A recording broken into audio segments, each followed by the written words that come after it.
Им посакувам топло добри дојде на сите што одлучија да го споделат своето време со тимот на First Five Association и нашите тројца гости. Темата на денешниот настан се однесува на бизнес планирањето во услови на COVID-19, во време кога неизвестноста е обвиена од здравјето, образованието и економијата, што можеме да направиме ние? Како и дали да ја ревидираме нашата бизнес стратегија? Постои ли можност за планирање во услови на ваква глобална пандемија? Како до континуитет и одржливост?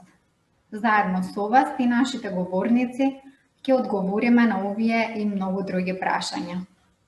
Наши денешни гости се Сања Ризанов, бизнес консултант на First Five Association, Ристо Иванов, председател на АБЦ Креација и Александар Ризанов, директор на меѓународната компанија Deloitte.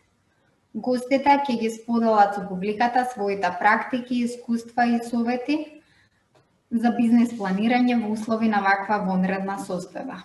Затоа останете со нас и поставете ги сите прашања на кои што сакате да добиете експертски одговор, совет и мислење. Микрофоните на сите учесници треба да бидат исклучени до сесијата Questions and Answers, кога ќе можете директно да го поставите вашето прашање до некој од нашите гости. До тогаш бидете слободни да ги пишувате своите прашања во чет прозорецот или пак во приватна порака до мене и секако активно да учествувате во настанот, бидејќи целта е двонасочна комуникација. Покрај тоа, подготвивме и едно изненадување со учесниците од публиката, затоа останете со нас до самиот крај. На самиот почеток сакам денешниот настан официјално да го отвориме со една мисла од американскиот бизнес говорник и автор Джей Абрахам, кој вели: вие постојано сте обкружени со едноставни, очигледни решенија кои можат драстично да го зголемат вашиот приход, моќ, влијание и успех. Проблемот е што вие не ги гледате. Верувам дека оваа работилница ќе ни помогне да се фокусираме на целите и така да ги разрешиме бариерите. Со нас денес е и националниот координатор на глобалната недела на предприемништво Симона Чаминска, која ќе не поздрави со својот говор. Симона, повели. И благодарам многу, Катерина. Голема благодарност до Сања Ризанов и до сите присутни на денешниот настан. Моето име е Симона Чаминска, јас сум националниот координатор на глобалната недела на предприемништвото во Македонија. Со Асоциацијата Стартап Македонија ја организираме глобалната недела од 2018 година наваму. Кога започнавме имавме само еден настан, денес имаме оваа година имаме 43 настани, токму овој настан е еден од овие 43 настани. А се работи за иницијатива која што паралелно се спроведува во 180 земји широм светот, значи со нас заедно 179 земји. Над 20.000 партнери организираат настани од областа на предприемништвото, бидејќи целта е преку фокусирана дискусија во рамки на една недела, третата недела од месец ноември, да се скрене вниманието на владата и на сите засегнати страни на бизнисот за тоа како понатаму може да се развива екосистемот, како понатаму може да им се помогне на предприемачите да ги скалираат своите бизниси. Во глобални рамки, оваа иницијатива обработува 4 теми и тие теми се предприемачки вештини во делот на формално и неформално образование, поврзување на институциите од екосистемот за скалирање на бизнисите на предприемачите, инклузивно предприемништво со посебен фокус на женско и социјално предприемништво, како и квалитетно креирање на политики, каде што главниот фокус е на владата. Покрај овие теми постојат и многу други теми, како што е например инвестиции. Оваа година заради пандемијата многу од темите имаат контекст поврзан со ковид, како што е токму денешната тема. Така што ви благодарам многу што се одлучивте да учествувате во глобалната недела на предприемништвото. Ги поздравувам сите гости, се надевам дека ќе имаме одличен настан денес. Ви благодарам. Ти благодарам, Симона, што успеа да ни се придружиш на нашиот настан и да ја поздравиш нашата публика. Сега ја користам приликата да ги замолам сите учесници на настанот да ги уклучат своите камери на кратко со цел да се направи скриншот за правење колаж од сите настани на глобалната недела на предприемништво во нашата земја. Поред. Ви благодарам, учесници.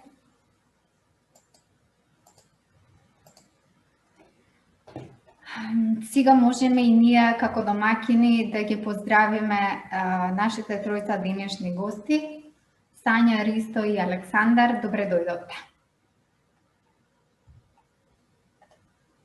Предност ги дадеме на дамата прва да го отвори овој настан, а пред тоа би сакала накратко да ја најавам за публиката отблиску да се запознае со нејзиното досегашно искуство во бизнес секторот.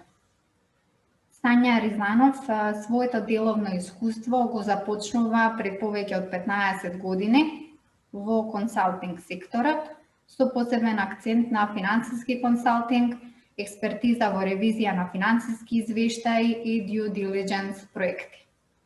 Професионалното искуство го надополнува и комбинира со животното, па така по 10 години корпоративно искуство во консултантската компанија Deloitte прави исчекор во приватниот сектор со започнување на сопствен бизнис. Истовремено започнува и со градење на свое семејство. Сања е мајка на 3 деца и сопственик на бизнис, посветена и се залага за хуманизација во бизнисот, доживотно учење, родова еднаквост и заштита на деца.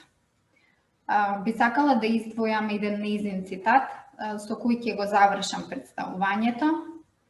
Сања вели: треба да запомнеме дека не сме на оваа планета да гледаме на час и да умреме на куп пари. Тука сме за да живееме.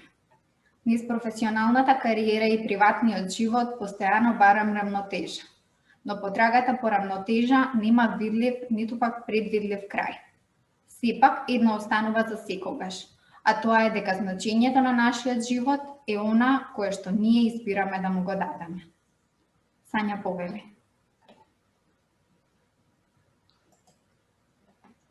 Добар ден на сите. Ти благодарам, Катерина, на оваа прекрасна најава.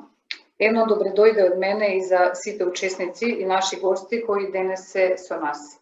Драго ми е што сме денес сите заедно тука и што одвоивте време да предискутираме како најефикасно да се справиме со реалноста која ни се случува. Наша данашна тема е бизнес планирање во услови на COVID-19 и заедно со други учесници, говорници на сесијата, ќе одговориме на сечени прашања кои што сите не засегат. Ќе се натоврзам на рамнотежа која што ја спомна Катерина во воведен говор, по представување. За мене во овие услови рамнотежа, справување со рамнотежа представува посебен предизвик. Додуше веќе се навикнав на некоја нова рамнотежа во овие 8 месеци, меѓутоа верувам дека за сите од нас кои што бараме таа некоја рамнотежа помеѓу професионален и приватен живот во услови на корона криза се соочуваме со сериозни предизвици. Да започнеме презентација со потсетување на тоа што е она што се соочуваме ние денес.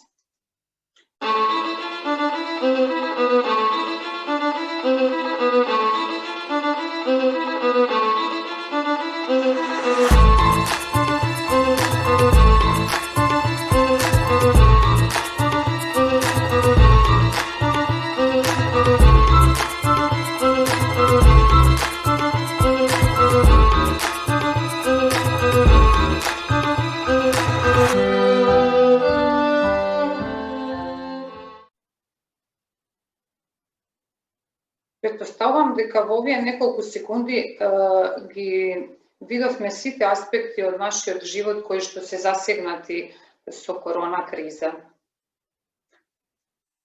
Последните и предпоследните сцени прикажуваат еден дел од она што се соочуваме како човечки суштества, а исто така прикажуваат и што е она што се случува со нашите бизниси, со образование, со здравствен систем.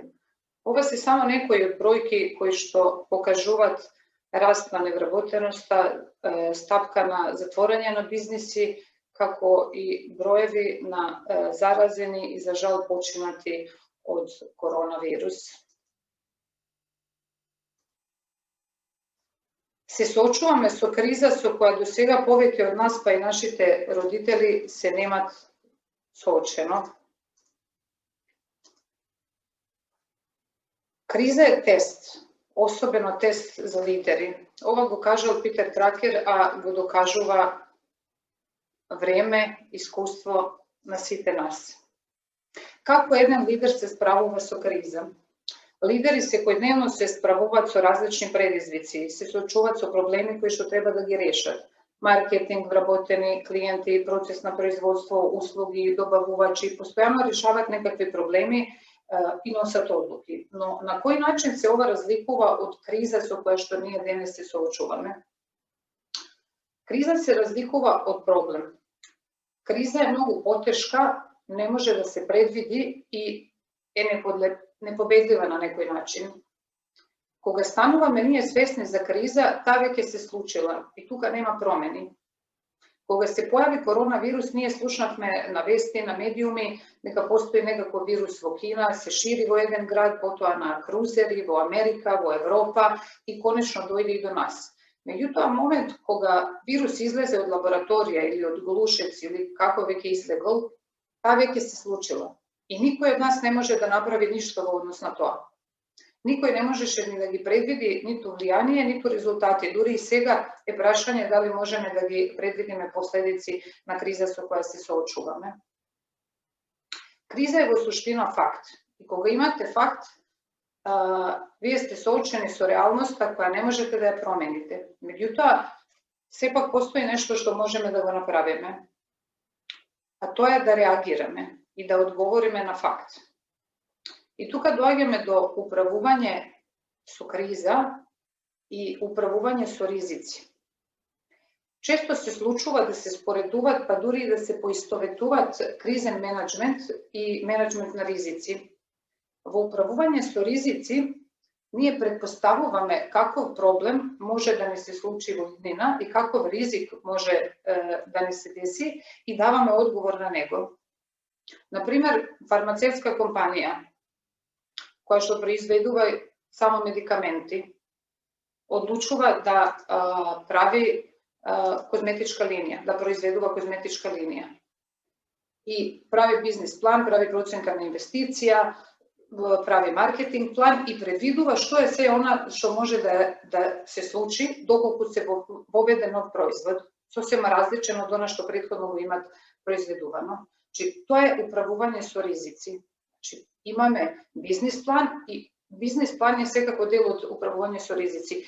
Како време одминува и тече реализација на бизнес план, ние го следиме, внимаваме дали се појавува нешто ново, го коригираме и на таков начин управуваме со секојдневни ризици. Меѓутоа, во кризна ситуација тоа не е можно. Криза се случила, сега бараме што да правиме. Во ваква ситуација најдобро решение е да имаме кризен план.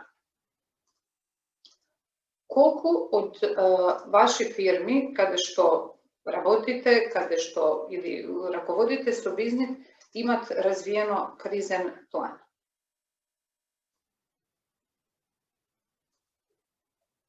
Еве, заради некоја статистика, доколку сакате, можете да одговорите на ова прашање во пол.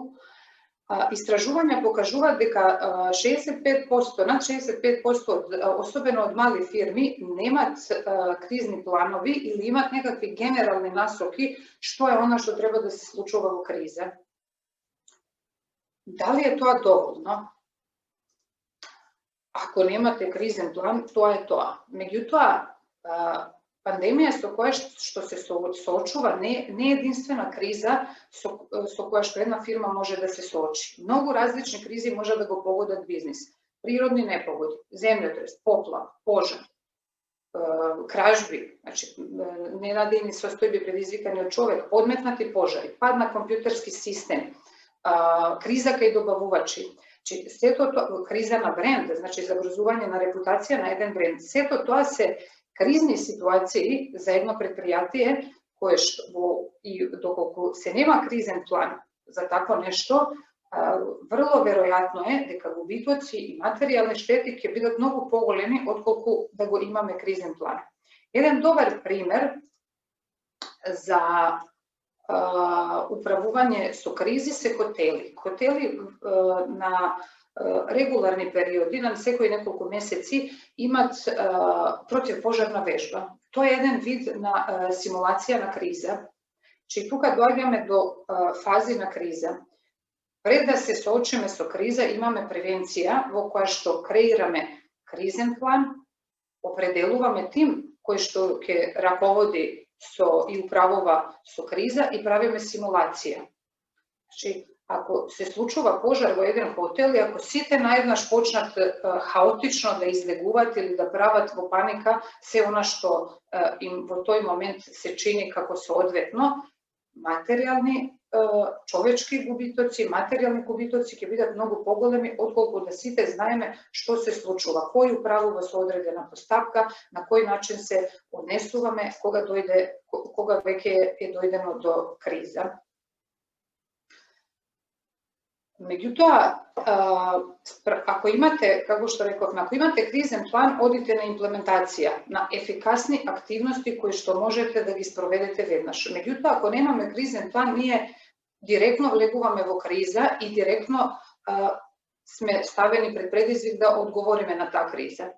И еден од најголемите предизвици во соочување со кризни ситуации е во суштина комфорт зона, односно соочување со комфорт зона. Што е комфорт зона во бизнис? Сме слушнале за комфорт зона кај поединци, кај индивидуи, дека се наоѓаат во некоја комфорт зона од која што не сака да излезат, меѓутоа што значи за еден бизнис да е во комфорт зона? Вообичаено, секој бизнис работи одредени работи, испорачува услуги, врши процес на производство, процес на испорака на еден одреден начин. Се навикнува на тој начин, на тие процеси и процедури и продолжува да прави така. Секоја промена предизвикува стрес. Меѓутоа, во услови на криза, врло веројатно е дека она што го работевме до сега на одреден начин ќе треба да го смениме.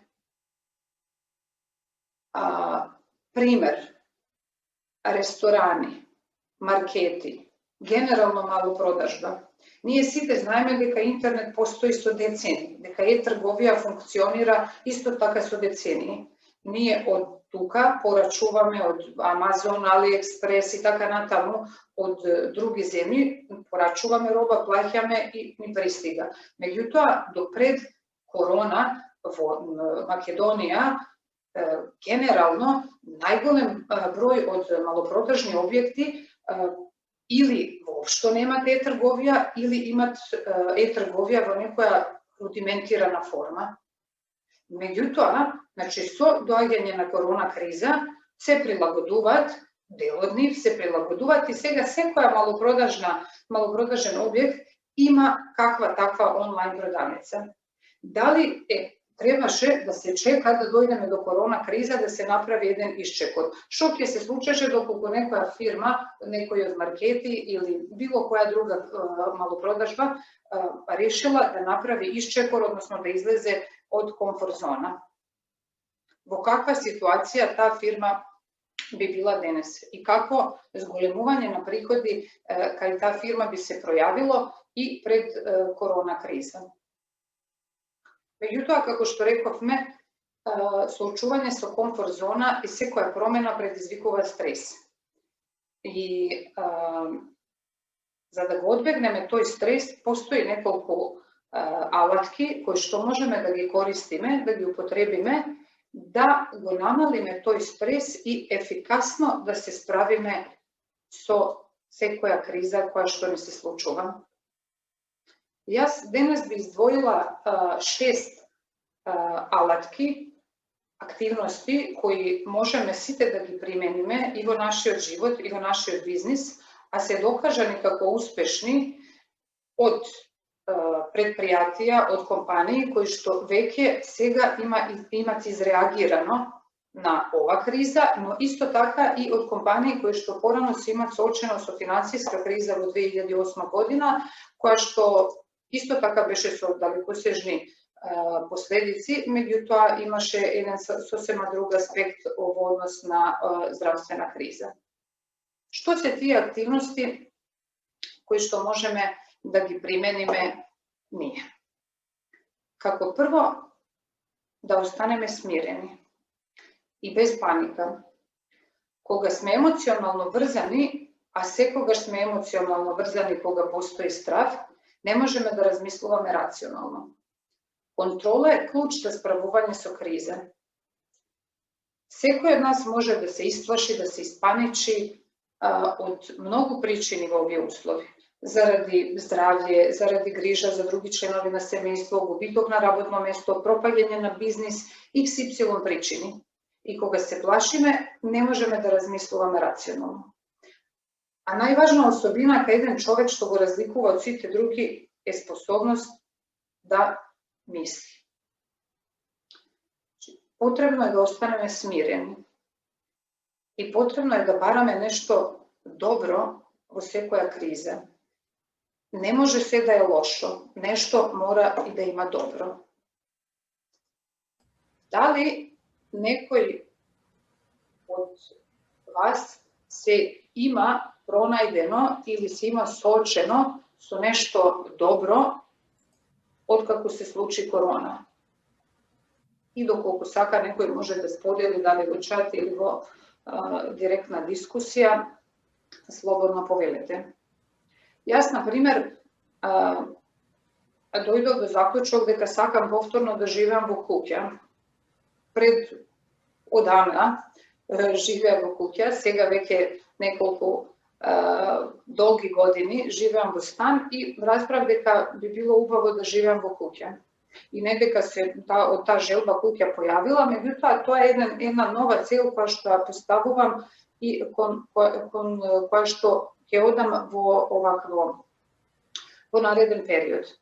Некои фирми разбрале дека работењето од дома им овозможува да имат флексибилно работно време на нивните вработени, да и на таков начин е возможно да се организира работа и дури исто така да се зголемат нивните приходи. Некои разбрале дека не сакат да живеат повеќе во град, дека можеби некоја друга средина е подобра, или некои други кои имаат поминато време со семејство, кое што го сметат како квалитетно потребено време во корона криза. Следен чекор што можеме да го направиме е да се соочиме со факти. Соочување со факти бара поставување на прашања. Што се случило, како можеме да бидеме сигурни дека нешто се случило. Например, ние ниту денес немаме сосема јасни одговори на овие прашања кога се работи за пандемијата. Ние само знаеме дека се случи коронавирус. Како? Не знаеме. Постојат теории, официјални информации, неофицијални, али не можеме да бидеме сигурни. Меѓутоа можеме исти овие прашања да ги поставиме за нашиот бизнис. Што му се случува на нашиот бизнис? Дали имаме пад на производство, дали имаме пад на приходи, пад во ликвидноста? Што се случува со нашиот бизнис? И кога ги поставувате тие прашања и доаѓате до одговори, се соочувате со факти. Што е тоа што се случило? И следен чекор е преземање на одговорноста. Прашање е како ние може да бидеме одговорни за корона. Не сме одговорни за корона, меѓутоа одговорност е како ќе одговориме на криза. Како одговараме ние како лидери на ненадејни настани, зависи од тоа каква ќе биде наша иднина. Како лидери, сите ве гледат како се однесувате, очекуваат нешто од вас. Вработени, други менаџери, луѓе очекуваат да преземете одговорноста за ситуација. Сите ние и порано имавме проблеми, се соочувавме со разноразни проблеми во бизнис и сме ги решавале. Корона е тест. каков карактер сме, како се однесуваме, што е она што можеме да го направиме во наша можност и дали тоа ќе го направиме. Што ќе направиме зависи и од влијание на криза, не секогаш е негативно. Еве, например, Zoom, платформа преко која ние денес се одржуваме ова сесија. Zoom има 4200% пораст на приходи во изминативе неколку месеци. Тоа е позитивно влијание од криза. Меѓутоа, ако Zoom не презеде одговорност да ги унапреди во овие месеци сите услуги кои што ги дава, прашање е дали тој пораст во денешен момент ќе беше таков. Следен чекор е да бидеме креативни. Кога зборуваме за креативност, лично, јас прво што ќе помислам е некој добар филм, некоја добра песма, некоја слика што некој ја насликал. Значи, креативноста ме асоцира на уметноста. Меѓутоа, евентуално маркетинг во бизнис може да биде креативен. Меѓутоа, креативност во бизнис сушност е одговор на прашање дали размислувате за проблеми или за решение. Што ќе се случи кога постојано размислуваме за проблеми? Ништо нема да се случи, освен што можеме да западнеме во депресија, уште поголема апатија и задолжително нема да го најдеме решение. Во еден момент, во еден дат момент, еден човек може да размислува едно, или позитивно, или негативно. Ние одлучуваме дали тоа ќе биде позитивно или негативно. Ако размислуваме за решенија, сосема сигурно е дека ќе најдеме некое решение кое што ќе ни помогне да излеземе од ова криза. И при размислување за решенија доаѓаме и до петиот чекор, а тоа е да се концентрираме и да ги дефинираме приоритети. Што се наши приоритети? Што се случува со бизнес план? Имаме бизнес план и сега утврдуваме дека тој не е точен и тоа е нормално. Предност на бизнес план не е да биде точен. Значи не е да го напишеме да стои во фиока, да се употреби за некоја апликација или да се подаде во некоја банка заради докажување на овакво кредибилитет на фирма. Вредност на планирање не е да ја погоди иднината. Тоа никој не може да го направи. Меѓутоа, вредност на планирање на бизнес план е да ни помогне да управуваме со иднина која секојдневно станува сегашност. Значи да ги држиме долгорочни и краткорочни цели во една равнотежа и секако да правиме одредени корекции. Што се приоритети? Кога гледаме нашиот бизнес план, каде гори?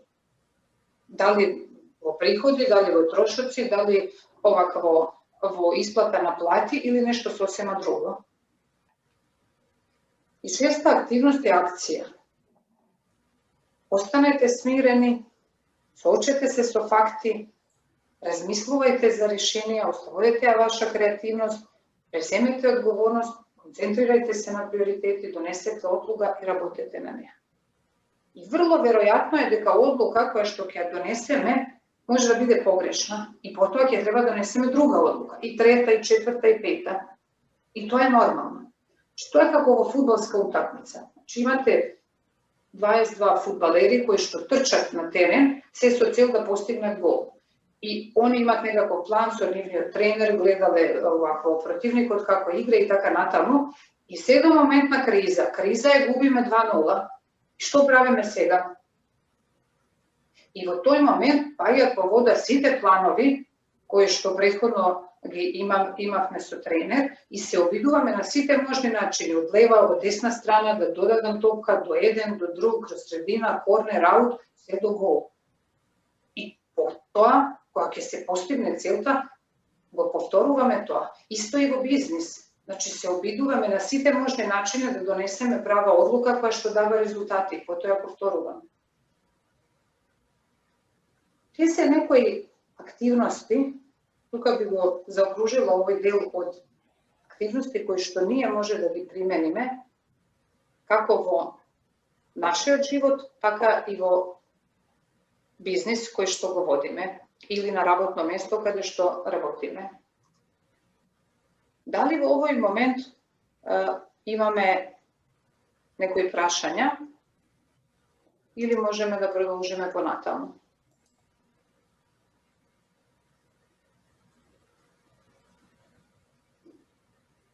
Добро. Предпоставувам дека одоцна ќе се појават и дополнителни прашања. Што е она што можеме да го направиме и што треба да го направиме веднаш? 3 групи, 3 работи кои што задолжително ги правиме во услови на криза, а особено на криза која што е поврзана со здравјето. Заштита на здравје, ревидирање на бизнис план и комуникација. Заштитете го здравје и безбедност на вашите вработени. Тоа е прво, приоритетно и примарно, сега и за секогаш. Ваша фирма, моја фирма, секоја фирма постои заради луѓе, заради општество. Ако нема кој да го користи продукт, услуга, која што јас или било кој друг ја дава, нема потреба од фирма. Секоја фирма произведува нешто за да некој го користи. Вработените во наша фирма се инвестиција, наша инвестиција, највредна инвестиција. Никако плата, никако трошок во биланс на успех. Инвестиција. Заштитете го здравјето на вашите вработени. Тоа е приоритет на сите нас денес и понатаму. Ревидирање на бизнис план како втора група на активности. Што се случило со наш бизнис план? Дали има промена во долгорочни планови? Дали има промена во краткорочни планови? Дали некоја инвестиција која што во овој момент ја имате испланирано или е била планирана за ова година, дали ќе се одложи за друга година или уште побрзо ќе се реализира или воопшто нема да се реализира? Што се случува со наши клиенти? Како пристапуваме до наши клиенти? Генерално, едно правило е дека во услови на криза полесно се задржуваат веќе постоечки клиенти, меѓутоа и тоа зависи од индустрија. Повторно, провайдери на дигитални услуги, платформи и така натаму, а они многу повеќе имат нови купувачи, нови клиенти, отколку претходно. Што се случува со приходи? Паѓаат, растат. Дали имаме побарувачка која што не можеме да ја испорачаме? Може би секај нас функционира добро, ама имаме криза кај добавувачи, немаме доволно суровини да испорачаме процес на производство. Каква е дигитализација? Докаде сме со дигитализација на нашиот бизнис? Што можеме тука да направиме?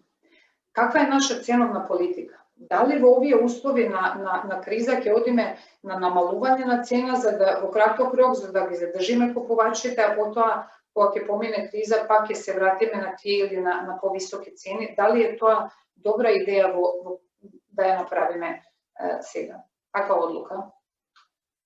Трчиме спринт со корона, али како што изгледа, веројатно е дека ова ќе биде маратон.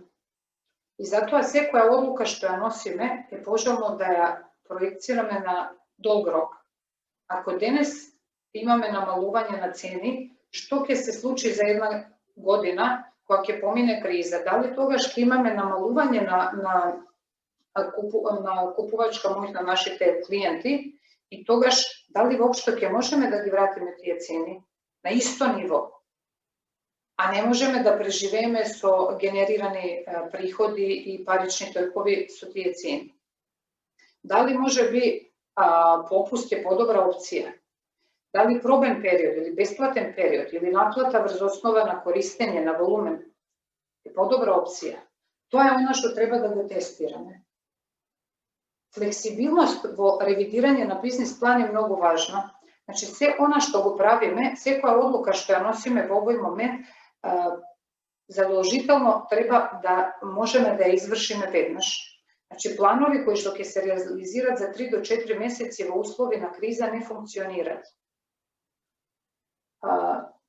Пепси, пример, Пепси компанија,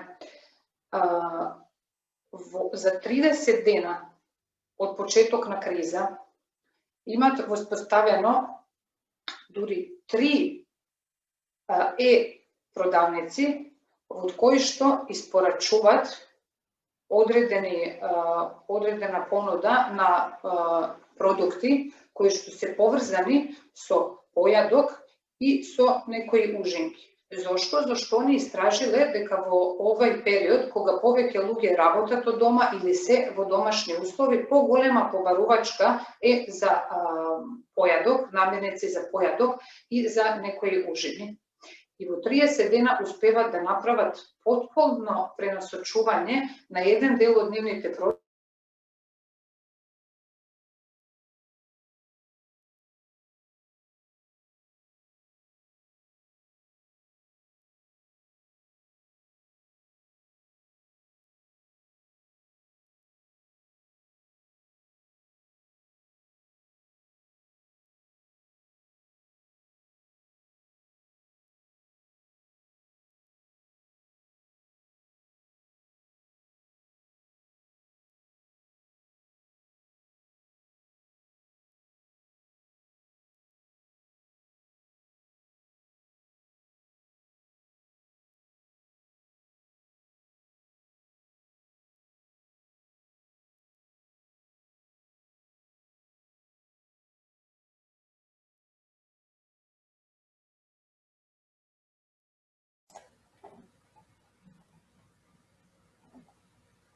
се веројатно падна мрежата, се прекиња предавањето на Сања. Сања, ќе те замолам да го уклучиш микрофонот и да продолжиме. Добро, Катерина, те молам само во кој момент се има прекинато? Пола минута. Пола минута. Да. Во ред.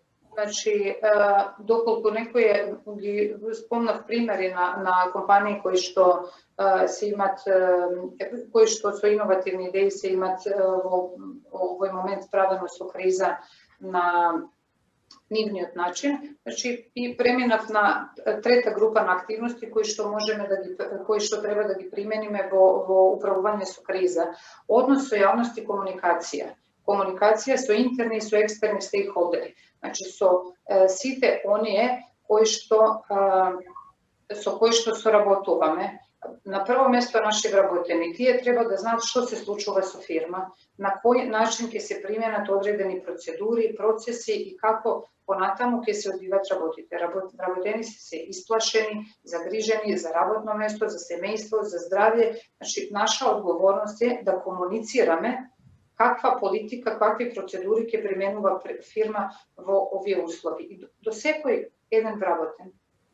Во однос на комуникација со екстерна јавност, со добавувачи, клиенти, установи, општа јавност, доколку се работи за поголема фирма или има маркетинг сектор или некој што може да се за односи со јавност или PR кој што ќе комуницира со поширока јавност. Меѓутоа, она што секако треба да се одбегне е некомуникација. Имавме во март, април, кога беше заразени случаи во текстилна индустрија, каде што се соочивме со ситуација дека знаеме дека има заразени и новинари дежурат пред фабрика, ги барат вработените да разберат што се случило, меѓутоа нема никаква реакција од менеджмент на фабрика. Зошто? Како е возможно да немаме никаква реакција? Ако имаме проблем, го кажуваме. Имаме 4, 5, 10 овакво заразени, ќе примениме овакви мерки ќе одиме во изолација 14 дена, ќе направиме дезинфекција и потоа повторно за 14 или за 10 дена ќе излезете и комуницирате со јавноста. Чи интегритет е нешто што го градиме со години. Не дозволувајте да се изгуби во услови на една криза зашто заради недостаток на комуникација.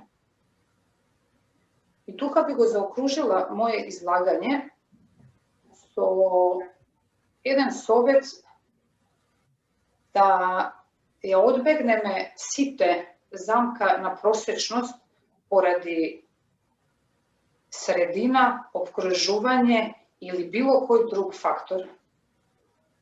Можеме да кажеме дека да, но ова не функционира во Македонија, не функционира на Балкан, треба да си зачленет некаде, треба да познаваш ова или она и така натаму. Така размислуваат просечни луѓе. Ако сакаме да бидеме најдобри, потребно е да се однесуваме како најдобри. И тоа не е лесно, меѓутоа дава резултати. На долг рок дава резултати. А резултати се она што сакаме да го видиме. Ви благодарам на сите трпение. Доколку имате прашања, слободно повелете. Катерина. Ти благодарам, Тања, за твоето излагање на темата бизнес планирање во вонредни услови. Гледам дека во чет немаме прашања, затоа ги охрабрувам учесниците да бидат слободни, да ги пишуваат и директно поставуваат своите прашања за Сања. А во меѓувреме јас ќе поставам едно потешко прашање. Сања, future back планирање во услови на COVID, дали е возможно? Повратак во иднина, значи тоа е еден стар филм кој што овако моја генерација претпоставувам дека се сеќава на истиот. На некој начин може да го долови тоа future back планирање. Основен концепт future back планирање е возможно, дури пожелно во услови во кои што се наоѓаме. Основен концепт на future back планирање е всушност да предвидиме момент во кој што наш бизнис се одвива на начин на кој што во овој момент само можеме да го замислиме. Например, кога излезе Nokia 3310 или како веќе беше телефон, дали можеше некој да претпостави, а тој некој после знаеме кој е, дека телефони ќе бидат тач скрин. Значи, дали може да претпоставите, значи некој што еве да речеме фирма која што произведува, која што печати материјали, дали може да замисли за 20 години како ќе изгледа процес на производство? Значи, тоа е она точка во која што вие го надминувате, значи размислувате како ова може да изгледа во далека иднина, 2045-та, како ќе изгледа образование, како ќе изгледат мои обуки, кои што јас ги спроведувам. И со такво размислување, значи вие доаѓате до неверојатни идеи, до иновативни идеи, кои што понатаму можете да ги примените во вашиот бизнис. Не, можеби не веднаш, ама тоа ќе ви даде поттик за размислување. Тоа се иновации. Некој предвидел нешто што во овој момент никој не може да го види.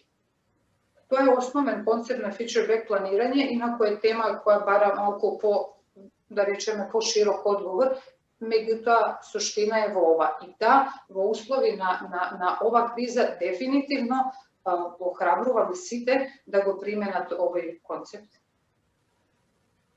И благодарам за одговорот. Следен гостин кој сакам да го најавам на публиката е Ристо Иванов.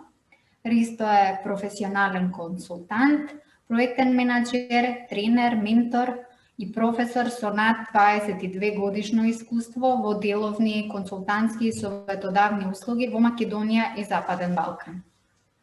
Неговата намера е да им помага на клиентите побрзо и полесно да ги остваруваат личните и бизнес целите. Како експерт за бизнес и предприемништво има советувано повеќе од 300 компании и организации, обучувал повеќе од 10.000 луѓе на семинари и работилници во и надвор од нашата земја. Од 1998 година управува со сопствена консултантска компанија. Ристо вели дека успехот се должи на фокусираноста на тоа што сакаме да го постигнеме, на целите, а не на бариерите. Неговата порака до сите што сакаат промени, развој и напредок гласи: се е тешко пред да стане лесно. Без разлика дали се работи за вештини, навики или градење на тим. Ристо повели. Благодарам, Катерина, за убавата најава. Благодарам на Сања и на целиот тим од стартапс и оние што ја организираат ова недела на предприемништво. Една навистина убава идеја да се промовира во вакви услови една способност на човекот што ја има, а сега е многу уплашен дали може да ја користи. Мојата дискусија или обраќање, сепак сакав да ја структурирам во една презентација. Меѓутоа, имајќи во предвид времето во кое што се одржува настанот, би сакал да ги замолам сите присутни да ми кажат дали ме слушаат со кревање рака или со овдека е реакција, аплауз или лайк. Дали воопшто ме слушаат, за да знам како да продолжам. Во ред претпоставував, времето е так, здраво Христо, именјакот. И сега, во ред, значи, кризата не натера да бидеме многу пасивни, да реагираме брзо. Сето во ред. Би сакал да прашам дали можам да го споделам. Можам, така дозволено ми е? Секако повелете. Добро.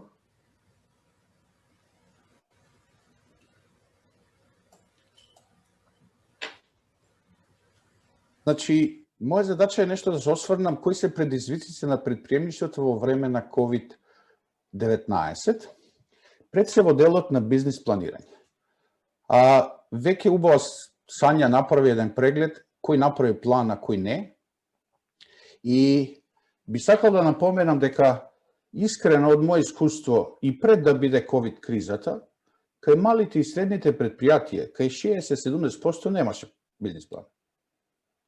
Најчесто тие беа така осмислени, меѓутоа класичен на структуриран начин направен бизнис план нема.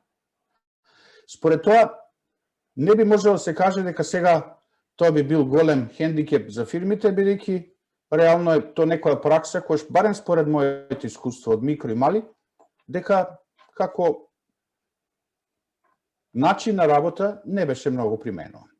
Втората работа е вака една слика на состојбата, кој што јас не ја истражив, меѓутоа овие се секундарни податоци од други, очекување да падне општествениот производ, а тоа значи потрошувачката да се намали, инвестициите да се намалат во наредниот период.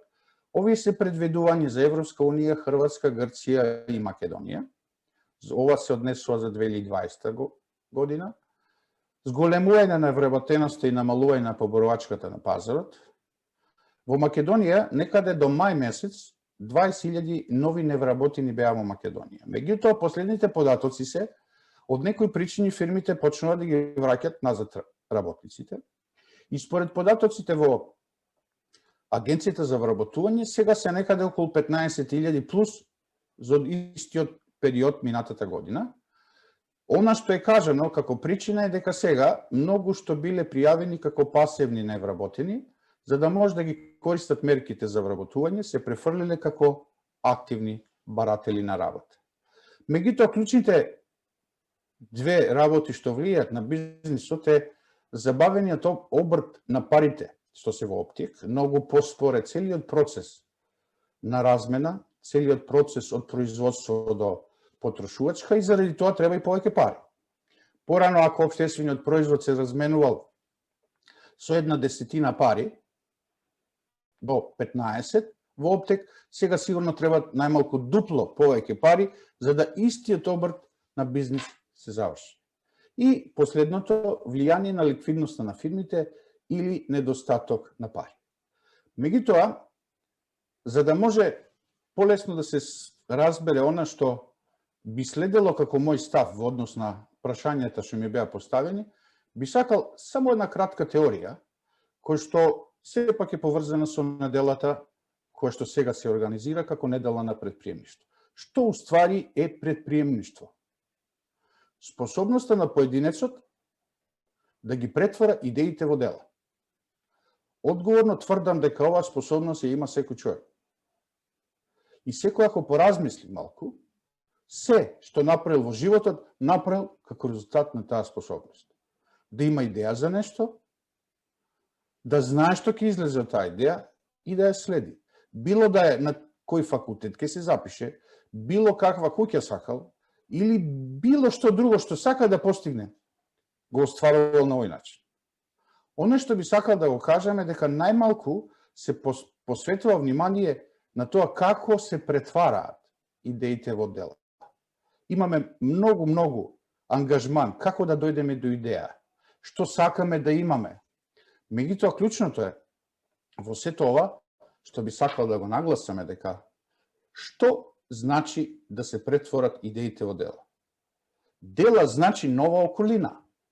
Дури и COVID-19 е некоја предприемничка идеја. Зошто? Делото е околина која што сите не збунува. Кој сите не прави несигурни, немирни и како да сме изгубиле слободата што порано сме имале. Заради тоа, сакав да се осврнам што е тоа што сега е закочено во делот на овој циклус да се претвори идејата во дело. Прво, најмногу што се зборува дека иднината е непредвидлива и неизвестна. Точно, беше таква и порано. И порано сите идеи не се претвараа во дела. Што е тоа што во овој момент спречува да бидеме предприемничи?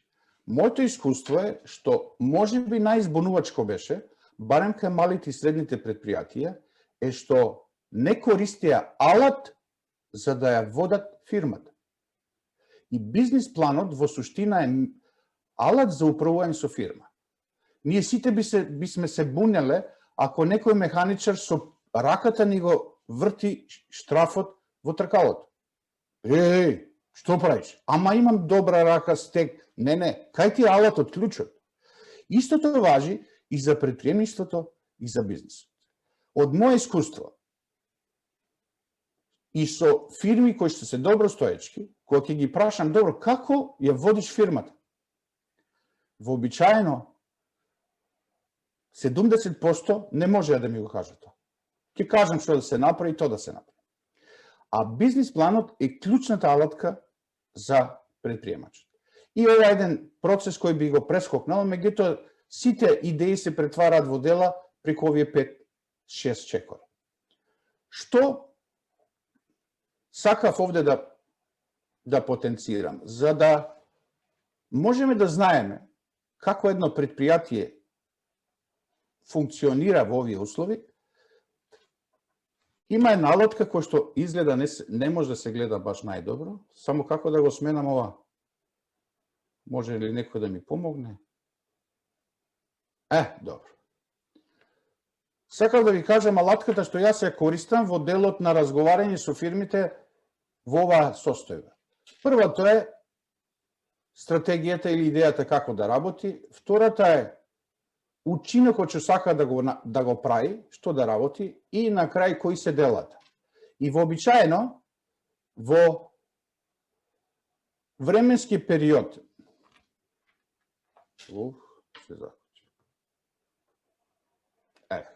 во временски период доколку фирмата ништо не направи или не преземе нешто, ова е тој пат во работењето. Што е суштината? Кога има криза во идејата, мали се ефектите на бизнисот.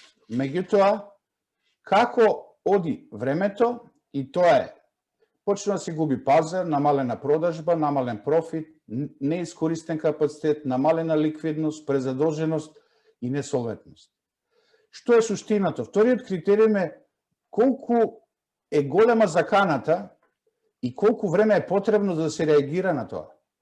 Во нашава ситуација, најчесто фирмите се наоѓаат во овој дел, последен дел, намалена ликвидност, презадолженост и несолвентност, и во таква ситуација заканата е голема и треба малку повеќе време за да се надмине состојбата. Само кратко презентирање како може секој еден да си направи свое согледување за фирмата, тоа што го замислил како идеја да го работи со бизнисот, во која фаза се наоѓа и какви промени и колку време има на располагање тоа да го направи. И најчесто мерењето на влијанието е преку приливот на готовина, профитот и имотот. Најчесто сега тоа го мериме дека има недостаток на готовина, помал приход и имот. Овие кратки теоретски работи ги стави за да можем на некој начин да одговорам на прашањето што би требало на овој настан да се осврнам. Дали во овој момент има податоци или барем прелиминарни податоци за влијанието на COVID-19 кај малите, средните и микропредпријатијата, како влие и во однос на вработувањето? Лично мислам дека било какви сега сознание тешко е да се дадат, иако генерално се знае дека има ефекти, меѓутоа после првите барања за рефундирање на платите ќе го дадат овој податок. Октомври, ноември ќе имаме многу почиста слика како е во нашата држава. Следното е во кои индустрии и како се рефлектирало влијанието на пандемијата. Генерално сите знаеме туризам, угостителство, хотелиерство и транспорт имаше пад. Извозните индустрии немаа пад, ама отежнат пристап до пазарот и земјоделието, фармација, IT индустријата бележат пораст. Лично, по она со фирмите со кои што јас комуницирам, после мај веќе поголем дел од фирмите се снаоѓаат во оваа ситуација и почнуваат да се враќат во нормална состојба. Дури имав еден денешен разговор со една пријателка од Куманово, ја прашав што правите, вика види кај нас нема корона, сите сме на работа, си шетаме и фирмите одат на работа. Тоа не значи дека така треба да се прави, меѓутоа сакам да кажам дека нашле начин како да ги следат протоколите, а да нивниот бизнис функционира.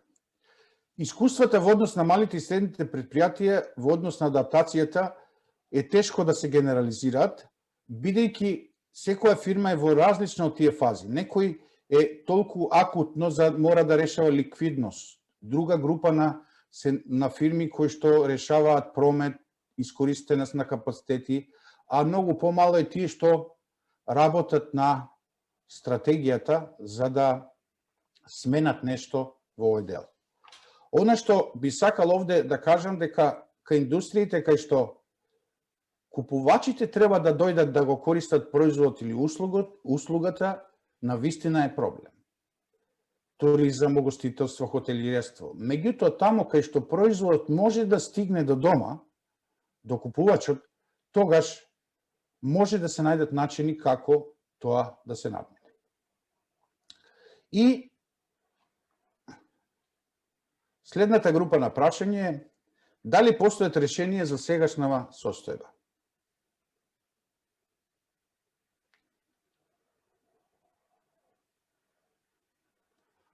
За сега има прашање едно. Така е. Дали банките во време на пандемијата водеа рестриктивни или конструктивна банкарска политика во однос на подобрување на ликвидноста на малите и средните предпријатија? Поголем грейс период, каматни стапки, креирани според ликвидност. Рестриктивна или конструктивна? Рестриктивна. Во секој случај. Но сепак нивното работење зависи и малку повисоко од условите, кредитната стапка на Народна банка, колку можат они да дават кредити, за резервите што мора да ги држат за проблематични кредити и така натаму. Значи, може да се фокусира љутината кон нив, меѓутоа решението не би било ако банките поинако се однесуваат. Тоа би бил мојот одговор на ова прашање. И бидејќи нема други прашања... Како? Некој се приклучи, се исклучи, дали погрешка, дали... Можно. Така, да. Тогаш би продолжил со следните прашања.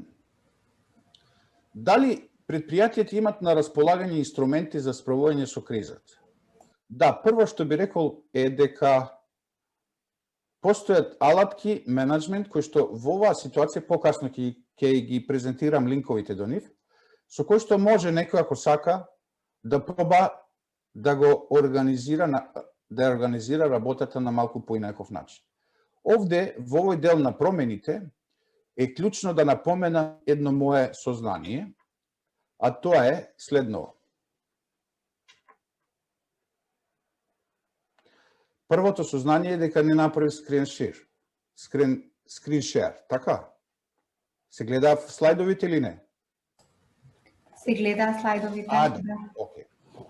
Значи, првото сознание кај предприемништвото е дека кога имаме идеја, ние не треба да, најголем дел од луѓето смета дека кога имаме идеја не треба да направиме ништо таа да се оствари, туку друг да не ја оствари. Тоа не е предприемништво. Акциите и ризикот се составен дел на предприемништвото. Ако тоа не се случи, тогаш ништо не правиме. Зошто го кажувам? Затоа што иако постојат на располагање многу алатки за ова ситуација да се реши, многу мал дел се одлучуваат да ги користат. Која е причината за ова? Кога ние имаме идеја, не можеме да сватиме една работа, дека идејата секогаш е иста, а ние се менуваме. Ако се менуваме, ќе ја оствариме, ако не, нема. Најчесто тие што имат идеи, сакат да останат исти, а после велат идејата не ни се оствари. Овде треба многу повеќе акции за да се претвори таа идеја во дело. Најчесто зборам за во овој дел трансформирањето на бизнисот дигитален, не мора 100%, али целата ситуација не натера да мора да работиме на дигитален начин. И она што јас го приметив како грешки во однесувањето на микро, малите и средните предпријатија во оваа криза е прво дека ја намалија комуникацијата со пазарот и купувачите, а требаше да биде обратно. Во ваква ситуација треба да се зголемат напорите за комуникација во делот како може да се помогне и кои се новите потреби. Нешто повеќе за тоа Сања збореше. Второ, неструктуриран процес на носење на одлуки, тоа значи многу давање значење на неизвестноста, а многу помалку на тоа што е нивниот бизнис и како би сакале да го водат во оваа ситуација. И најчесто погрешно користење на времето. За да го подкрепам ова што го кажав, на прашањето покрај мерките на владата дали МСП имаат алтернативни извори, програми, инструменти, овде се задржив како програма на мерки на владата поврзани со кризата, меѓутоа постојат, овде се наведени 6 можности, ако некој би сакал да подобри нешто во стратегијата, да воведе иновации, Фондот за иновации и технолошки развој, иновации и технолошки развој проекти за нив, АППРМ поддржува консалтинг услуги, менторство, Агенцијата за вработување, IT вештини, Министерство за економија, развој на производ, дигитализација и влез на пазарот, ИПАРТ, дејности од земјоделие и рурален развој и програма за меѓугранична соработка. Примерно овде е веќе линкот кој што го објавува повикот што е во тек. Втората целина се донаторските програми. Европската банка за обнова и развој, кредити за енергетска ефикасност со 20% грант, можеби, иако постоеше голем интерес и до сега за ова, сметам дека многу повеќе ќе има интерес, затоа што сите предпријатија ќе сакат да ги намалат трошоците за заработење. Второ, посебно за микропредпријатите, онлайн академија на ЕБРД, каде што во 5 модули се понудени начини како да се осмисли на структуриран начин предпријатието во периодот што постои и се нудат онлайн алатки како да се води мал бизнис во услова на криза. Програмата Хоризонт 2020, кој што во суштина нуди не само пари за иновации, но многу повеќе партнерство, значи соработка со некои подобри од нас кои би можеле да ни помогнат во оваа ситуација. USAID BEP, онлайн продажба и финансиско фасилитирање, односно значи пристап до финансии, и UNDP менторство за надминување на кризата. Јас се извинувам ако некого сум заборавил, меѓутоа со оние што сум имал досега контакт и што сметам дека би можеле да бидат корисни за малите и микропредпријатија, ги наведувам овде. И сега нормално би кажали што мерки може да се користат од страна на Сдруженијето за бизнис и консултантска креација, каде што сум јас председател. Една креирана платформа за продажба на занаетчички производи, баш за микропредпријатија, каде што може да се отвори виртуелна продавница и да се продават своите производи. Дигитализација на микро и мали предпријатија, тоа е оваа платформа која што нуди да предпријатието на еден чекор по чекор начин го воведува дигитализирањето во бизнисот, инструкции за користење на бесплатни алатки за работа на интернет, тоа е на веб страната на фирмата, бесплатни совети, обука и коучинг сесии за онлайн продажба и онлайн алатка за проценка на потрошувачката на енергијата во објектот, било да се работи за производствен објект или да се работи за домување. Веднаш да се добие проценка дали има некаква корист да се преземе нешто на овој план.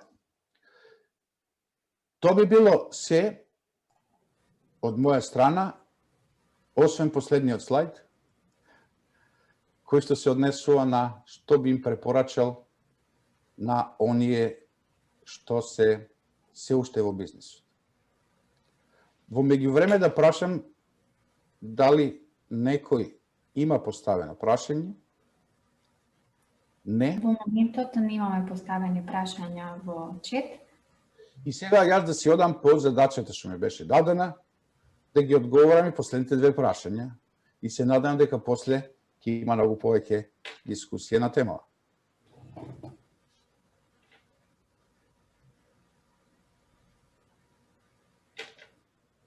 Повелете.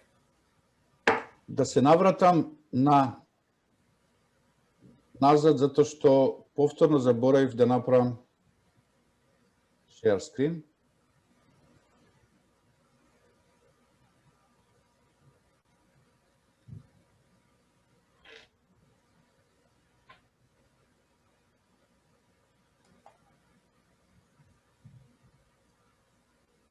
Јас се надам дека овие слайдови и видеото ќе биде достапно за оние што би сакале да ги посетат овие линкови што ги кажат. Можат ли МСП да биде движечки фактор на подобрување на економијата? И како? Лично мислам да, доколку ова што е сега понудена помош од проекти и водство, затоа што и досега имаше различни програми, ако ова се интегрира во пристап заеднички, дека добар дел од малите, микро и средни предпријатија би можеле да влијаат за подобрување на економијата во Македонија. Втората, би рекол како предприемачка идеја, е доколку се поттикне креирање на регионална поборувачка за малите и средните предпријатија или да се креира регионален пазар. Веќе некои такви најави има, ако следите за заеднички пазар на земјите од Западен Балкан, без никакви формалности. Овде би можело пред се микро, малите и средните предпријатија да бидат двигател и да ја подобрат состојба. И ако во сето ова, во првите две работи, приоритет се дава поддршка на способните, значи тие фирми кои што на вистина сега, било да се микро, мали или средни, на вистина остваруваат резултати, за да може истите акции да се применат и кај тие што имат послабни резултати. И последниот дел, кои би биле трите совети што може да ги примени секоја предпријатие во својата работа во насока на справување со кризата, би завршил со она што почнав, што е предприемач, да се претвора делата во идејата да се претвори во дело. И прво, лично мислам дека треба секој да дефинира што сакат, како сакат да изгледа нивниот бизнис од кога ќе заврши кризата. Значи, да не мислат на кризата, туку како ќе изгледа кога ќе заврши кризата. Да претпоставиме дека секој во својата фирма е капетан на бродот и има огромна бура, невреме. Мора да знае на каде, на кој копно и како да ја заврши бурата. Второ, да го подобри начинот на носење на одлуки, мора да бидат побрзи, мора да се знае насоката во која што се оди и препорачливо за 9 месеци, како да го освара тоа. И третото, во оваа ситуација неопходно е секој да води сметка како да ја подобри личната ефикасност, или поточно, акциите кои што ги користи да ги претвори идејата во дело. Сето ова би било 3 работи што би ги предложил, а кои што јас ги користам и со оние луѓе што се лично за мене, за мојот бизнес, но истовремено и со луѓето кои што работам. Првите 3 чекори се овие. Благодарам за вниманието и се надевам дека некои прашања беа одговорени, а успеав и да отворам нови за секој поединечно, според потребите на бизнисот. Ти благодарам, Ристо, за твоето обраќање и за несебичното споделување на твоите искуства со публиката. Верувам дека учесниците имаат доста прашања кои ќе сакаат да ти ги постават и затоа повторно ги охрабрувам да пишуваат во чет. Во меѓувреме, како и за Сања, така и за тебе имам едно прашање. Имаш искуство со e-трговија, со Craft for You и Be Digitalized, бидејќи првата платформа е отворена пред COVID-19, а втората во услови на COVID. Какви се твоите искуства во поглед на e-трговијата кај микро, мали и средни предпријатија и дали се зголемува бројот?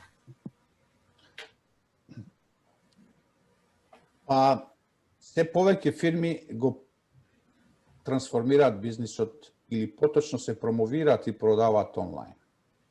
Се уште тој пристап е многу индивидуалистички, односно секој сам троши време да го изоди патот за да се промовира и да продава.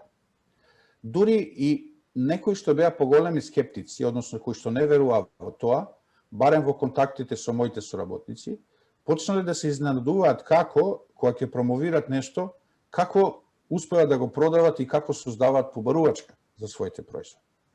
Генерално да, меѓутоа имаме уште еден дел од патот да го изодиме, а тоа е дека се повеќе ни недостасуваат вештини за тоа како, кога ќе донесеме многу посетители на нашите социјални мрежи, кога ќе имаме големи посетители, например, Craft for You има многу посетители, меѓутоа многу малку се трансформира тие во купувачи. И се тука се нов дел на вештини, кои што треба да се надоградат, за да може да се зголеми процентот на трансферирање на посетеноста во продажба. Или наједноставно кажано, ние направивме еден мал City Mall со многу продавници, луѓето шетат низ него, меѓутоа не се охрабруваат повеќето од нив да купат. И втората работа е што треба време, барем од моето искуство, во делот на менторство и коучинг, не може со еднаш да се очекува дека ќе се направат промените во работењето. Неопходно е водење или помагање на предпримачите за тоа. Значи, ако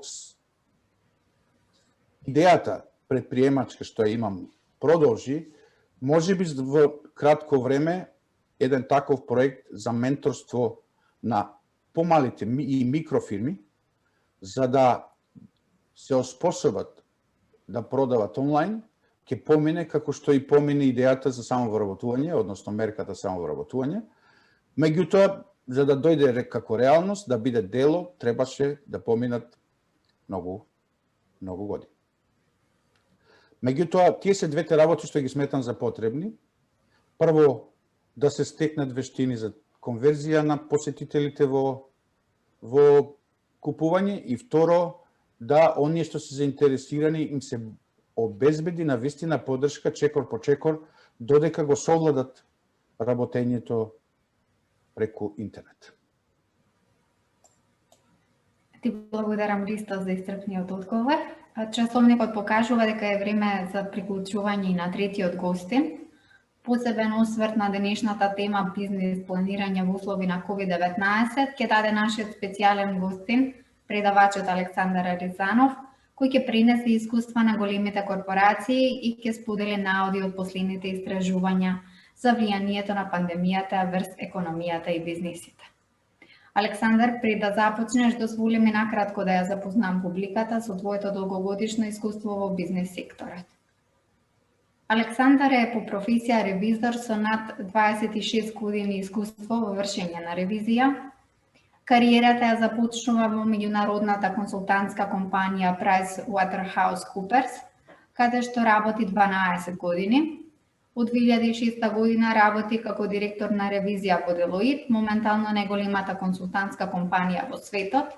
Неодамна, покрај тоа што е директор на ревизија, стана и главен лидер за Deloitte во Македонија. Како ревизор има работено на над 500 проекти на меѓународно и национално ниво, вклучувајќи тука ревизорски ангажмани, due diligence проекти и менеджмент консалтинг. Специфично е искуството што го има во енергетскиот сектор, тутунската индустрија и телекомуникациите. Покрај ревизија, неговото работно искуство содржи одржување на обуки, возењата и странство, менторство на вработени, а исто така предава на Универзитетот Американ Коледж во Скопје. Посебна страст има кон филмската уметност и музиката, работи кои не очекуваме да ги поврзнеме со еден ревизор. Александар смета дека секоја криза може да донесе нова шанса, доколку сме подготвени да ја препознаеме. Александар, повели. Пред се само да тестирам дали ме слушате добро?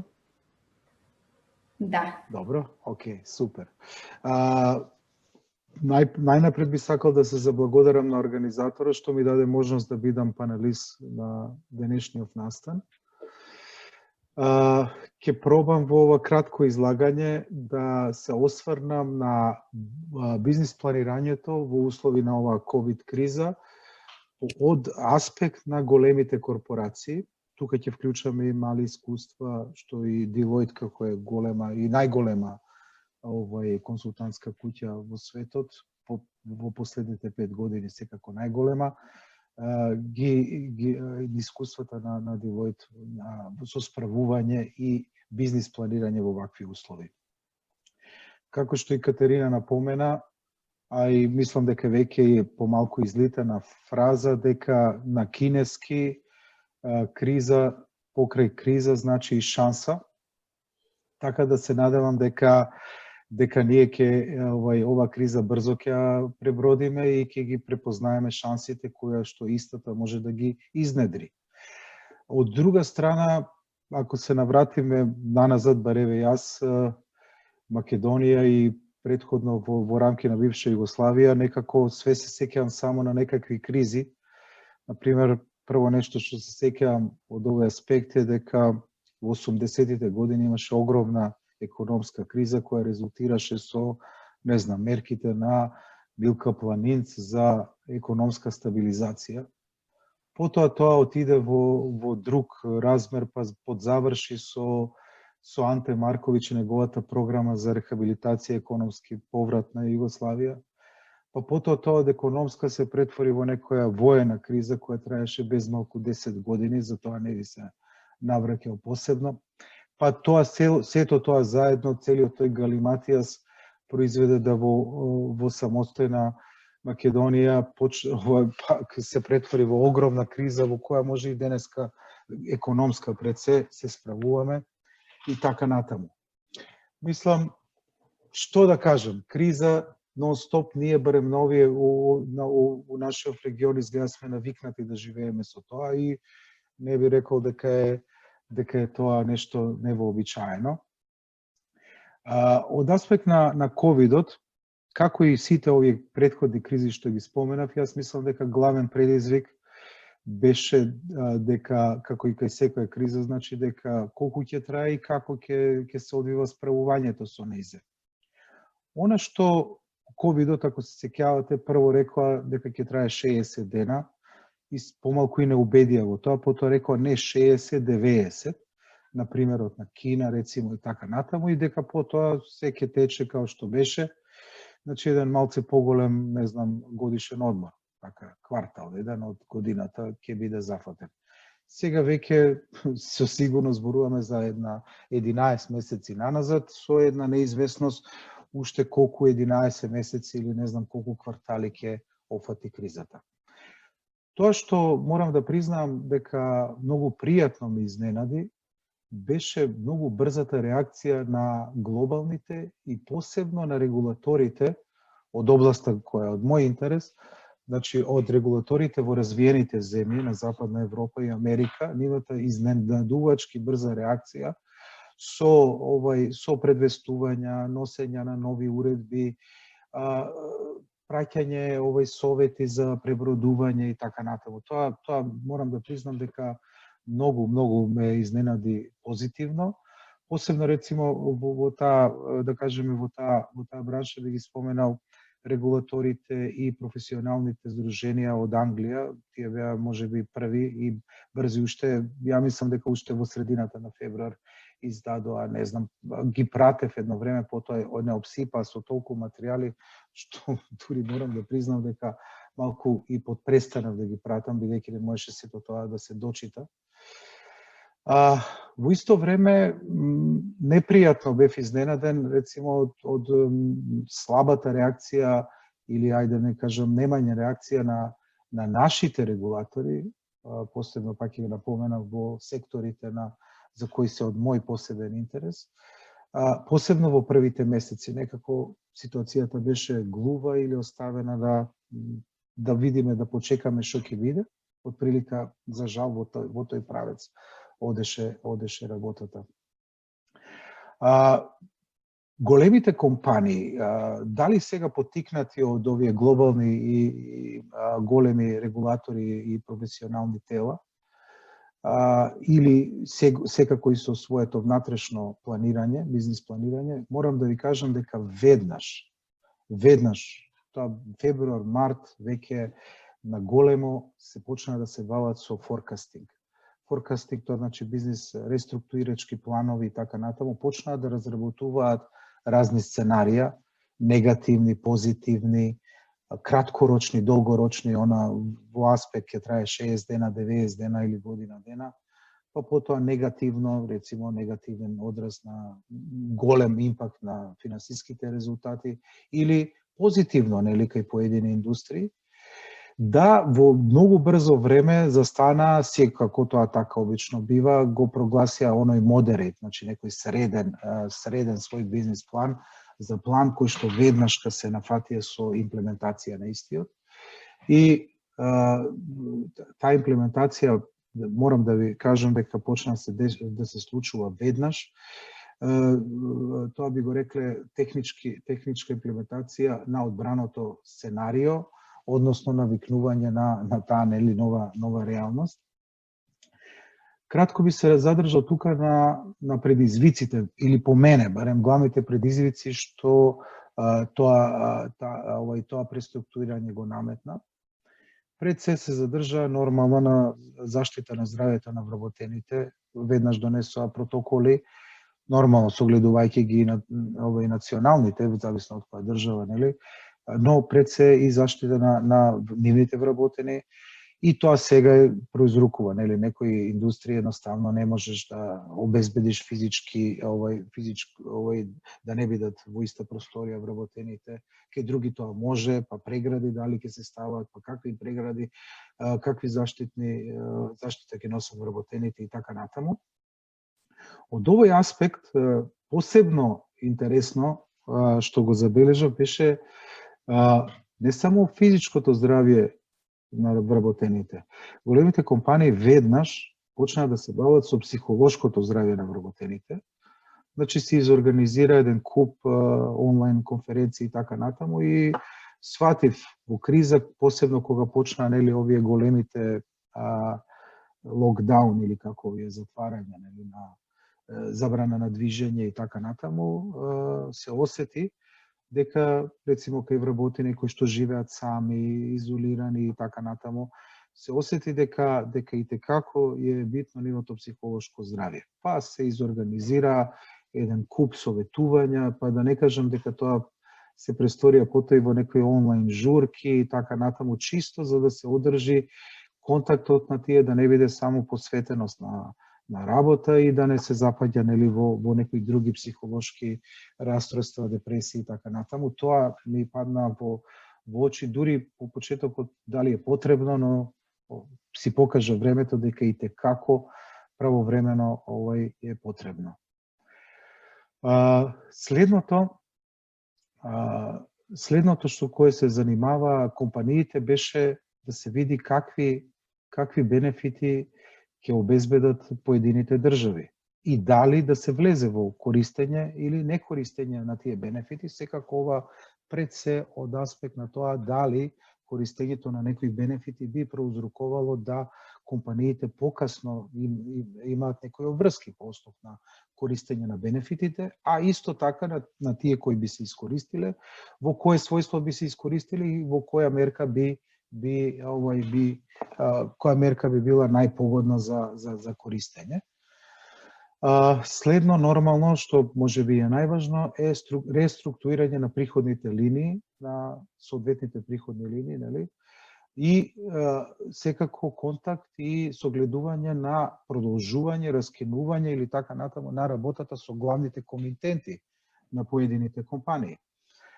Ова беше посебно изазов за најпогодените компании, индустрии, поготово во тоа најпрво време, кога имаше комплетно затварање нели, на цели индустријски комплекси и така натаму, со тоа и губење на поедини пазари.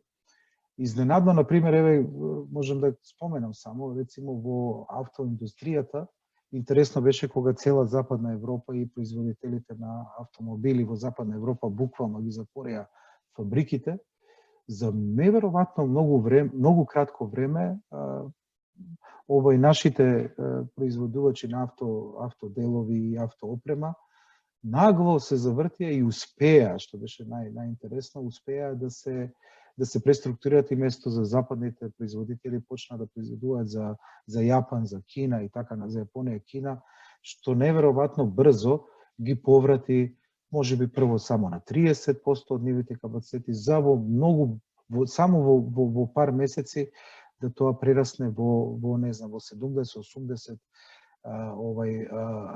враќање на 80% од првобитното планирано производство и така натаму. Следна точка со која би ја напоменал, секако тука е за тие погодените компании, тоа најнепопуларните точки, а тоа се смалување на трошоци. Кои трошоци да се смалат, како, дали и секако тука имаше офат и во платите на вработените, дали или во бројот на вработените и така натаму. Се направија нормално планови за да има заштита на дел од вработените или се пуштија вработените на одмори или во ротација да вработените бидат кои се на одмор, на принуден одмор и така натаму, тука за да се направи некое премостување како и колку може нормално, но таму кај што не можеше секако се направи скратување на трошоците, односно што популарно го викаме реструктурирање на трошоците. Некаде повеќе, некаде помалку. Пак ќе кажам во зависност од индустријата. На крај, као еден од главните предизвици, а може би не е толку безазлен, е повторно поврзан со, нели, барем секторите, посебно рецимо финансискиот сектор, секако тие вработени беа пуштени да работат од дома и другите, дури менеджментот, дел од менеджментот секако и така натаму, тоа створи други интересни проблеми. Значи, не се работи само за просто приклучување на интернет и не знам одржување на состаноци онлайн и така натаму.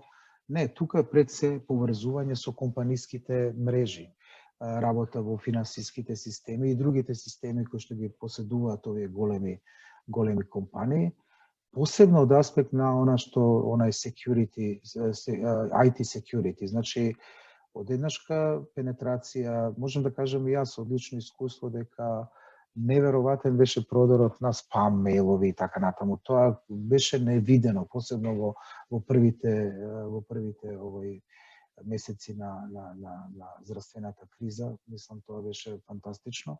Што направи други да плановите накнадно се доградуваат со од аспект на IT безбедноста и пристапот од надвор на системите. Мислам дека тоа исто така е поврзано и со ефикасноста на работењето, потоа со присутноста на вработените, повторно се враќаме на психолошкото здравје на вработените кои што долго време се одсутни од технички од самото место на одвивање на бизнисот и во тој аспект навистина немам би рекол дека е посебен изазов, предизвик кој што и понатаму ќе остане секако, бидејќи тоа е една област која нон-стоп е или под присмотр или под напаѓање и така натаму од страна на хакери и така натаму. Со тоа би го заокружил и главните предизвици на големите компании во поглед на нивното бизнис планирање. Ке се навратам дека нивните форкасти сега не застанаа. Значи, беше интересно колку брзо они дојдоа до првите форкасти, но тие форкасти потоа почнаа, да кажеме, од аспект на мојата компанија, се претворија прво во квартални, па потоа и во месечни.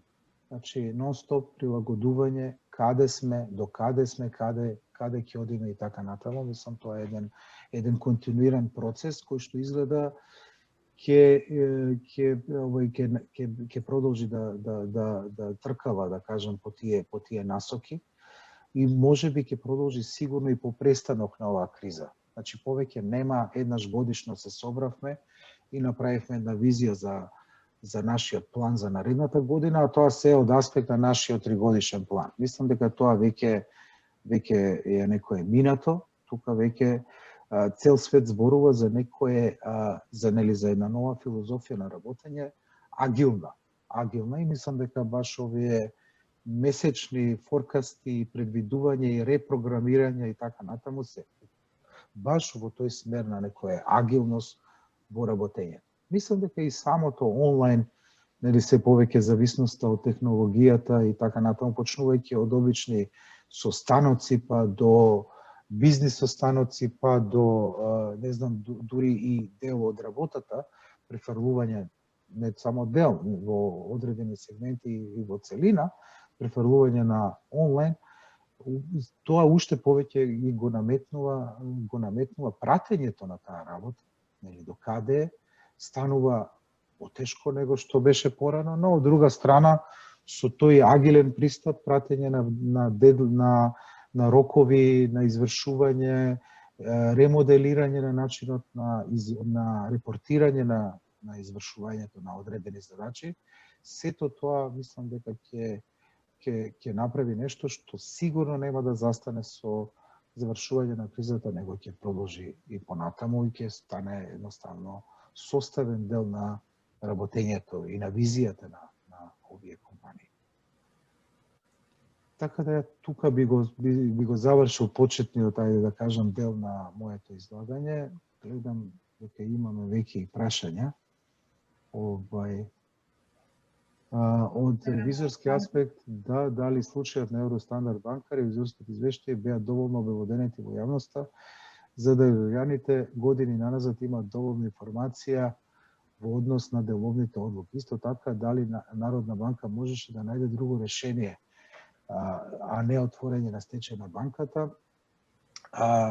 Директно, значи јас сум тука во улога на посматрач и на тоа што обезбедија тоа што може да се прати преку медиумите. Едно знам дека последните најнови финансиски извештаи ревидирани на Евростандард банката не беа достапни на нивниот сајт, беа со една година наназад достапни.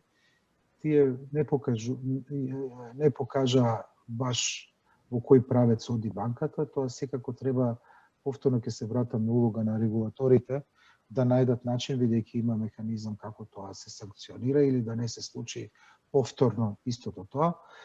Дали Народната банка можеше да најде друго решение? Ја би рекол секогаш има и друго решение, но сепак јас имам лимитирани информации во однос на овој случај, кој што може утре ќе се разгледува и во нашата литература како скандал, дали од аспект на ревизија или на ревизорската куќа која била инволвирана или од аспект на регулаторите, тоа не знам. Така да на овој дел од прашањето ќе се огранам и навистина не можам да давам некој по-конкретен одговор. Дали се били исцрпени сите, да кажам, аспекти. Затоа ќе покажат, мислам дека има процес отворено и ќе покаже процесот. Дали били исцрпени сите можни, да кажам, начини на разрешување, да не мора да се оди во стечај. Стојам на располагање за други прашања. Дали имаме други прашања? Дали некој сака да постави на третиот наш гостин?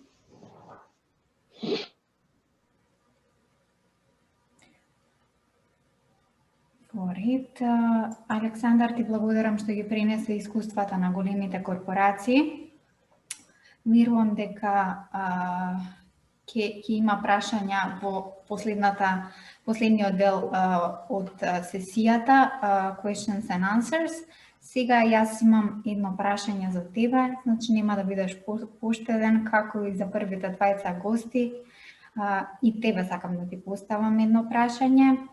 Какво влијание на работата имаше поместувањето на датуми за доставување на финансиски извештаи до Централниот регистар? Да, тоа да, неколку пати имаше неколку одложувања и така натаму. Завршното беше 5 октомври да биде последен датум за поднесување на ревидирани финансиски извештаи. Мислам дека да, секој одложување, некој можеби од одложувањата можеше да се стави условно, бидејќи се деси отегнување на работата секако. Рецимо мојата компанија Deloitte направи напор да го претвори водењето на ревизијата комплетно онлайн, што само по себе предизвикува скенирање на потребната документација, достава преку одредени наши алатки и така натаму. За среќа компанијата беше спремна за тоа и веќе имаше изградени алатки многу пред кризата, неколку години порано и така натаму. Али интересен, можеби да, може и тоа можам да го споделам, иако сите можеби мислиме дека технологијата ја забрзува работата, можам пака слободно да ја кажам дека технологијата бар од аспект на ова малце ја растегна работата, да не кажам малце ја отегна, а тоа е тој начинот на комуникација, значи односно на размена на документација, скенирање на истата, праќање, па ревидирање на скенирањето, па дај уште едно скенирање, па ова не е добро, па уште нешто треба и така натаму.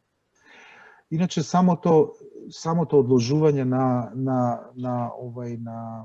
фаилирање, односно на приложување на ревидираните финансиски извештаи, пак предизвика по моје лично мислење некои компаниите тоа го земат здраво за готово и да речат па добро, сега не треба веќе во јуни, кој беше за најголемиот број компании, да кажеме, рок, или претходно за банки, осигурувања и така натаму април, за последниот ден на април, него Супер, имаме време до октомври. Нели тоа предизвикува отегнување на така наречената отегнување драстично на така наречената ревизорска сезона. Значи, така да мислам дека тоа го сметам за едно мало така неубаво искуство и мислам дека можеби требаше тука бар во тој дел можеше да се испочитуваат роковите. Тако мислам за тоа. Така, имаме уште едно прашање во чет. Ги спомнавте регулаторите, дали на раководните институции на регулаторите треба да ги избира филата или политиката? Да, окей, ова е моje лично мислење, секако дека професионалци и познавачи на одредените области треба да бидат. Мислам дека и ова споро, бавно реагирање на регулаторите, бар оние кои што јас ги пратам, може би го покаже и тоа дека во регулаторните тела и така натаму не треба да се меша политиката, него треба токму професионалците и познавачите на одредените регулатива и на одредената професија и во било која област да се работи за регулаторите, значи такви луѓе да се најдат во регулаторните тела, бидејќи ни покаже и оваа криза. Вистинските професионалци познавачи ќе реагира сигурно побрзо и можеби посоодветно и можеби некои работи ќе беа разрешени на побрз и поадекватен начин. Секако на побрз. Благодарам Александар. Бидејќи јас ги добив одговорите на моите прашања, одговоривме на дел прашања кои беа поставени во чет, сега им отстапувам простор на учесниците од публика директно да ги поставуваат прашањата кои ги имаат до тројцата гости, Сања, Ристо и Александар. Ја отворам сесијата Questions and Answers.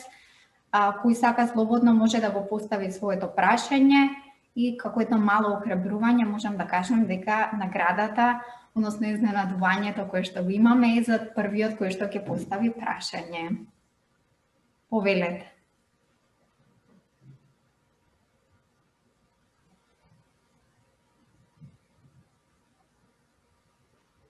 Никој не сака да добие награда? Дефинитивно корона има невообичаено влијание на сите нас. Значи до тројцата гости. До Ристо, до Александар, до Сања. Едно прашање да слушнеме од публика.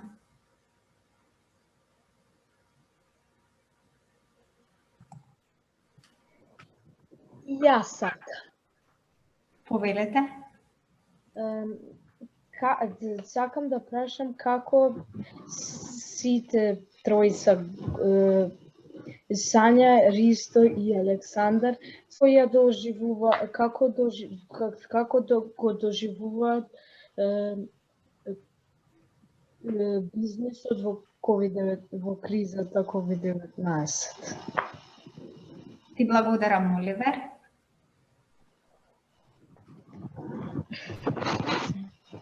И сака може да започне со одговор.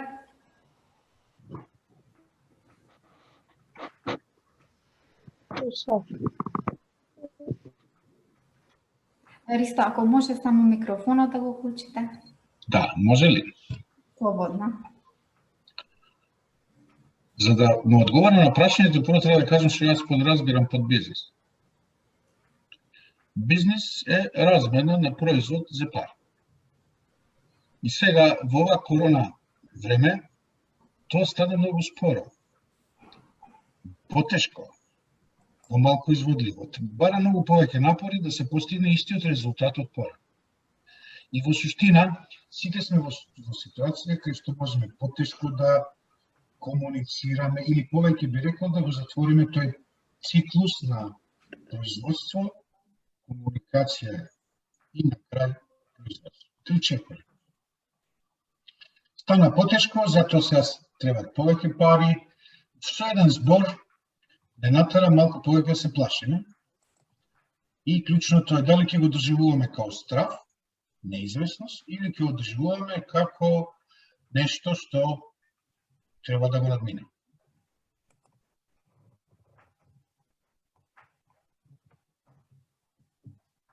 Задоволен. Оливер?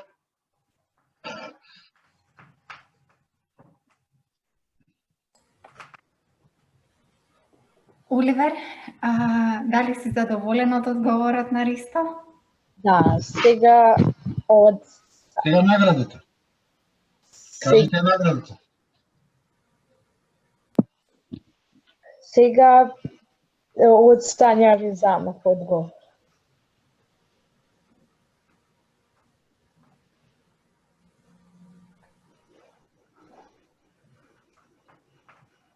Да, нели како и сите други, јас во прво време бев до некаде затечена, меѓутоа генерално ковид ситуација, корона криза, врло брзо почнав да ја гледам како предизвик, како можност за напредување сушно по бизнис. Значи, тоа конкретно во мојот бизнис дојде до потполна дигитализација на одредени услуги, иако тоа делумно беше започнато и пред ковид состојба, меѓутоа навистина за врло кратко време почнав да ја гледам ова состојба со која што се соочуваме како предизвик и како можност да ги унапредам услуги кои што ги дава моја компанија и со тоа нормално и јас да напредувам и да се развивам.